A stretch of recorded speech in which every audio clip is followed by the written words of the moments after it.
And after Zelenskyy and VP Harris spoke to the press, Harris quickly bolted out of the room, ignoring reporters. Thanks to you, Madam Vice President. Slava Ukraine. Thank you. President Zelenskyy,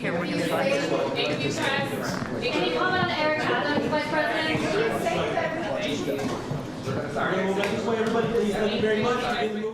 that? Joe Concha, a Fox News contributor, joins us now. Joe, Hi. Based upon the optics, that does not look very presidential to me. I got two bets right now, all right?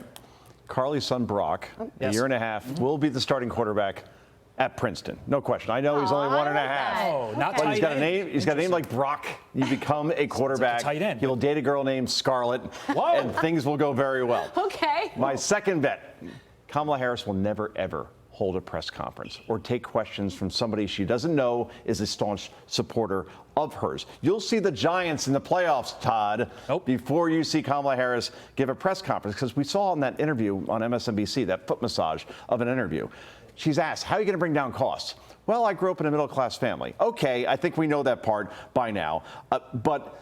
Oh, by the way, I understand the ambitions and aspirations and dreams of the American people. What will you do to bring down costs? Well, I'm going to give you $25,000 if you want to buy a new home. Okay, what if I have a home? What if I, don't plan on buying a home? In other words, she doesn't have a plan. So when she's asked questions outside of her controlled environments, it never goes well. The more she speaks, the more her poll numbers come down. She wants to run out the clock with 39 days to go before Election Day. New York Post op-ed out yesterday. Check out this imagery. It was thin-skinned Harris proves she can't go toe-to-toe with world leaders if she won't even sit for a challenging interview.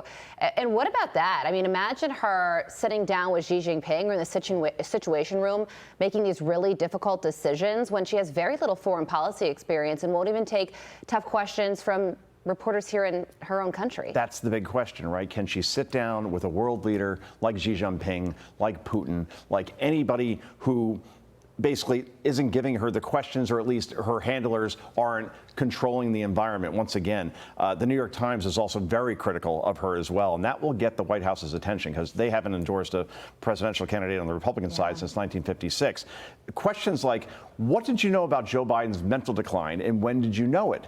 You want to tax unrealized capital gains. Most people think that that will actually tank the stock market. You can't do that. Why do you think you can do something like that? You were chanting down, down with deportations. It's on tape in 2018 as a senator. Do you want to end all deportations? Hey, what does fracking mean? Right. Oh, hey, what does holistic mean? You could ask questions of her, and if she isn't scripted for the answer, again, it's cleanup on all five. Well, there is some hope that the blue wall of the media has broken. You mentioned the New York Times piece, ripping the VP over her recent MSNBC interview, her entire media strategy, writing, since Ms. Harris began granting more interviews in recent days, her media strategy has been to sit with friendly inquisitors who are not inclined to ask terribly thorny questions or press her when her responses are evasive. This is notable because this is the liberal New York Times. So, Joe, is the jig up? Is this the beginning of the left-wing media finally calling her out en masse, enough to sway the voters that are getting their news from them and aren't just getting it from us here at Fox? That's exactly right. So when they read this in the New York Times, for example, or they hear on CNN, where we're finally seeing some fact checks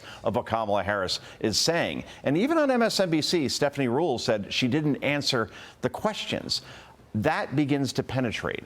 And she's going to have to answer questions at some point, because there's a thing called the fear of the unknown. With Donald Trump, we know what we have. We saw his presidency. We know exactly what he's going to do on the economy, for example, on crime, on foreign policy.